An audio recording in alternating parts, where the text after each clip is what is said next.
Hello दोस्तों, आज हम लोग पढ़ने वाले हैं आरआरबी एनटीपीसी के लिए most important GK. Total 20 GK हैं जो आपके आरआरबी एनटीपीसी के एग्ज़ाम में हेल्प करेगी। ठीक है, तो स्टार्ट करते हैं पहले प्रश्न से। पहला प्रश्न है, राज्यसभा का पहला अध्यक्ष कौन था? कौन था राज्यसभा का पहला अध्यक्ष? तो डॉक्टर एस राधाकृष्णन थे राज्यसभा के पहला अध्यक्ष। ऑप्शन डी करेक्ट हो जाएंगे। आगे बढ़ते हैं। भारत में सार्वजनिक लोक लेखा समिति का गठन कब हुआ था? भारत में सार्वजनिक लोक लेखा समिति का गठन कब हुआ था? तो 1919 ईस्वी में हुआ था। ऑप्शन डी करेक्ट हो जाएंगे। आगे बढ़ते हैं। संसद का सदस्य नहीं होने पर भी एक मंत्री कितनी अवधि के लिए अपने पद पर रह सकता है? संसद का सदस्य नहीं होने पर भी एक मंत्री कितनी अवधि के लिए अपने पद पर रह सकता है? तो 6 महीना के लिए अपने पद पर रह सकता है। ऑप्शन सी करेक्ट हो जाएंगे। आगे बढ़ते हैं। भारतीय संविधान का कौन सा अनुच्छेद कारखानों में बच्चे के रोजगार पर प्रतिबंध लगाया गया? भारतीय संविधान का कौन सा अनुच्छेद है जो कारखानों में बच्चों के रोजगार पर प्रतिबंध लगाता है? तो अनुच्छेद 24 है जो बच्चे को कारखानों में काम करने में प्रतिबंध लगाता है। ऑप्शन सी करेक्ट हो जाएंगे। आगे बढ़ते हैं।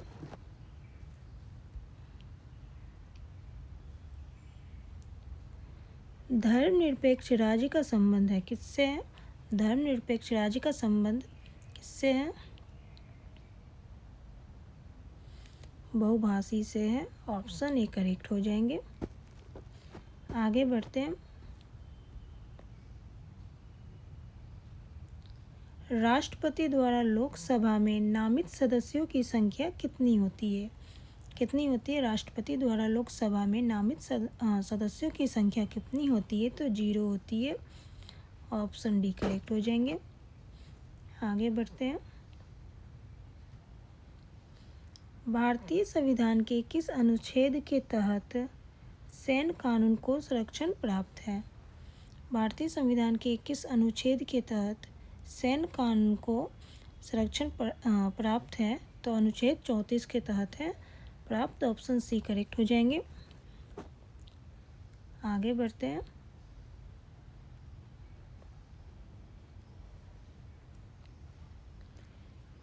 कृषि विकास के लिए मोहम्मद बिन तुगलक द्वारा खोले गए विभाग का नाम क्या है? कृषि विकास के लिए मोहम्मद बिन तुगलक द्वारा खोले गए विभाग का नाम क्या है? तो याद रखिए दीवान ए कोही है। कृषि विभाग के लिए खोले गए विभाग का नाम मोहम्मद बिन तुगलक द्वारा। ऑप्शन बी करेक्ट हो जाएंगे। आगे बढ़ते हैं।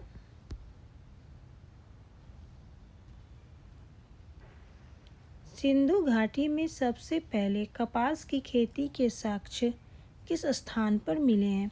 किस स्थान पर मिले हैं कपास की खेती का साक्ष्य सिंधु घाटी में?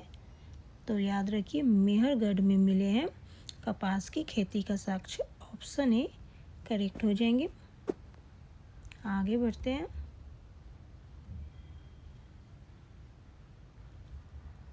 अमरावती स्तूप का निर्माण निम्नलिखित में से किस शासक द्वारा करवाया गया था?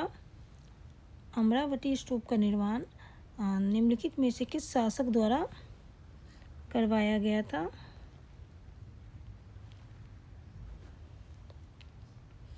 तो याद रखिए सातवाहन के शासक द्वारा करवाया गया था। ऑप्शन सी करेक्ट हो जाएंगे। आगे बढ़ते हैं।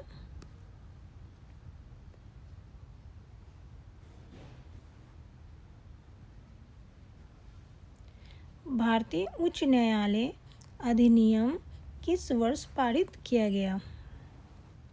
भारतीय उच्च न्यायालय अधिनियम किस वर्ष पारित किया गया? तो याद रखिए 1861 में पारित किया गया था।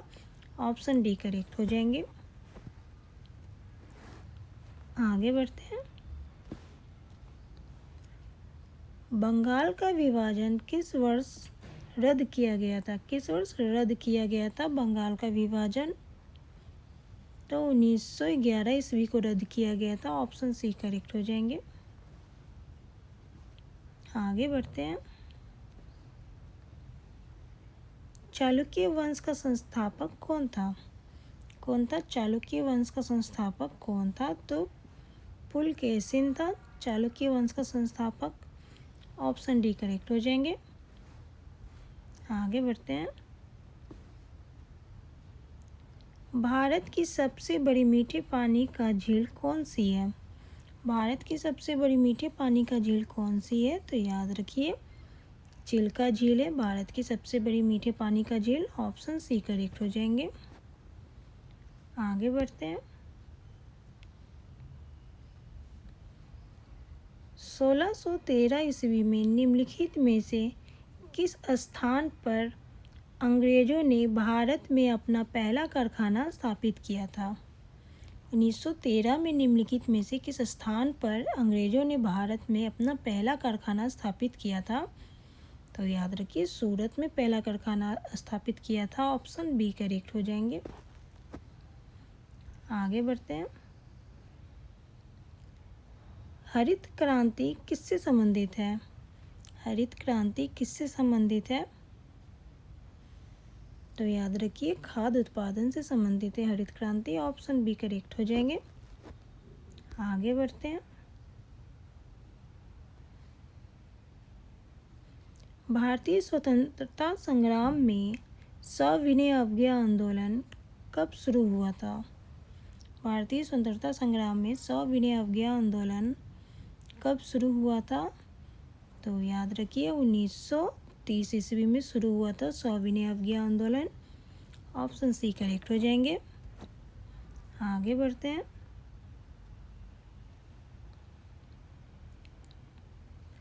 न्यूटन के गति के पहले नियम को क्या कहा जाता है?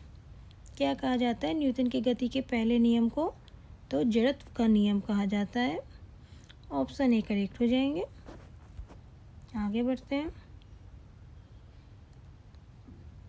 जिम्बाब्वे की मुद्रा क्या है? जिम्बाब्वे की मुद्रा क्या है? तो डॉलर है। ऑप्शन बी करेक्ट हो जाएंगे। आगे बढ़ते हैं। विजयनगर साम्राज्य की स्थापना कब हुई थी? कब हुई थी विजयनगर साम्राज्य की स्थापना? तो 1336 ईस्वी में हुई थी और हरियर एंड बुक्का ने की थी। ऑप्शन सी करेक्ट हो जाएंगे। अभी के लिए इतना ही। फिर मिलते हैं नेक्स्ट वीडियो में नए जीके जीएस के साथ।